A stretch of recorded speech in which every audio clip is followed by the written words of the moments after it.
Paddington Bear and the Busy Bee Carnival. One day, Paddington's friend, Mr. Gruber, took him on a surprise outing to a part of London known as Little Venice. It's called Little Venice because it's by a canal, he explained. And every spring they hold a big carnival. Boats come from all over the country to take part in the celebration. Paddington always enjoyed his days out with Mr. Gruber. He waved as one of the boats went past. All the people on board waved back at him. "I've never been for a ride on a canal before," said Paddington. "Who knows," said Mr. Gruber mysteriously. "Perhaps you will before the day is out. But first of all, we must see what else is happening. We don't want to miss anything important." He pointed to a board showing all the different events, but there were so many, Paddington didn't know which to try first. "How about the Busy Bee Adventure Trail?" suggested Mr. Gruber. "You have to find as many things as possible, beginning with the letter B." Paddington thought that sounded like a very good idea, especially when Mr. Gruber told him the first prize was a free boat ride for two. "Bears are good at trails, Mr. Gruber," he explained. Looking around, he could already see lots of things beginning with the letter B. Apart from B for board, there was a boy blowing bubbles, a man eating a bagel, and another with a broom, a barbecue, and a lady selling bananas. There were boats everywhere and lots of balloons. There was even a man playing banjo in a band. After Paddington had finished writing them all down, he and Mr. Gruber set off along the canal. In no time at all, Paddington had added 5 other items to his list. First, there was B for bridge, and then blackbird, buttercup, blossom, and butterfly. They hadn't gone very far when they saw a lady feeding some ducks. She was wearing a bonnet, a blouse fastened at the neck with a brooch, and around her wrist she wore a bracelet.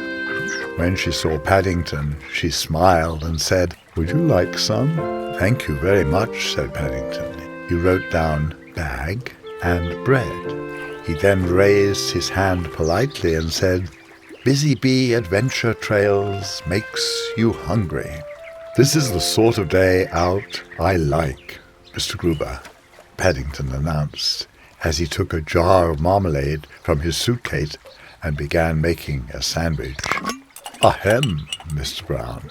Mr. Gruber gave a cough. "I think you were really meant to give the bread to the ducks." Before Paddington had time to reply, there was a loud buzzing noise and something landed on his marmalade. Paddington gave the object a hard stare before adding B to his list. Next, they came upon a man fishing. "I think you struck lucky, Mr. Brown," whispered Mr. Gruber.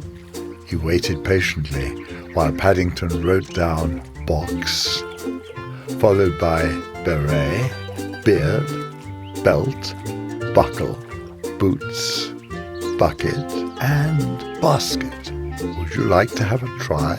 asked the man. "You can use some of my worms if you'd like." Paddington thought that was a very good idea, but first he wrote down B for bait. "If you're going in for the Busy Bee competition," said the man, "you should watch out. There's a boy following you, and I think he's up to no good." Paddington was about to say thank you when he felt a tug on the fishing line. "I think it might be too big to go in my jar, whatever it is," he exclaimed. "It feels like a W for a whale." "I'm not sure you'll find any whales this far inland, Mr. Brown," said Mr. Gruber tactfully. All the same, to be on the safe side, Mr. Gruber tied some rope around his friend. "Strike me pink," said the fisherman. "It's a bicycle." Paddington was most disappointed. "Never mind," said Mr. Gruber. "At least it's another word for your list." Shortly afterward, they came upon a stretch of water with high banks and trees on either side. Paddington decided to have a go at riding the bicycle, but he soon discovered why it had been thrown away. "I think I'd better hold the other end, Mr. Gruber," he gasped, pointing to the robe still tied around his waist, "in case I fall in the canal." Mr. Gruber was about to explain that if he did that, there would be nothing for anyone else to hold on to, when he saw the look on Paddington's face. "Is anything the matter, Mr. Brown?" he asked. "I think we're being followed by a bee or bush, Mr. Gruber," hissed Paddington. "Come back!" shouted Mr. Gruber, "whoever you are." Meanwhile, Paddington added binoculars to his list. While he was writing, a boat went past and one of the passengers had a baby on her lap. She was feeding him from a bottle. The baby was wearing a bib and his sister was holding a ball.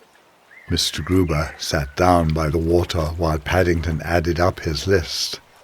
Altogether, with the bank and brambles next to Mr. Gruber, he had 41 things beginning with the letter B.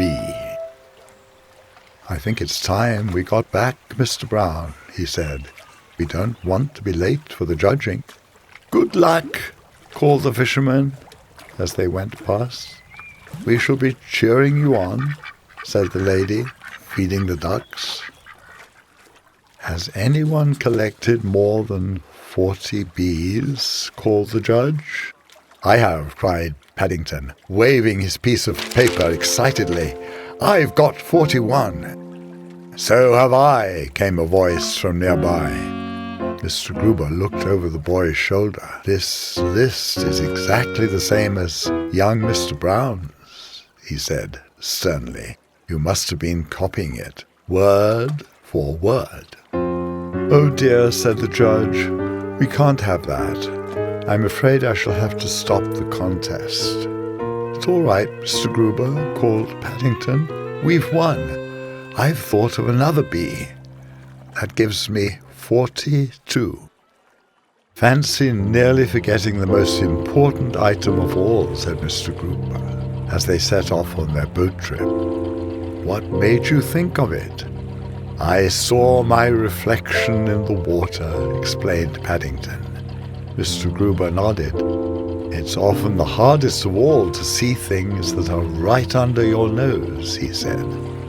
"It is if you're a bee for bear," agreed Paddington. "Bears have very long noses."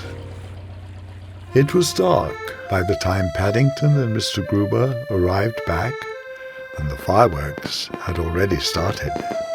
Mr. Gruber bought a packet of sparklers, and as they stood on the bridge to watch, Paddington joined in with his own display.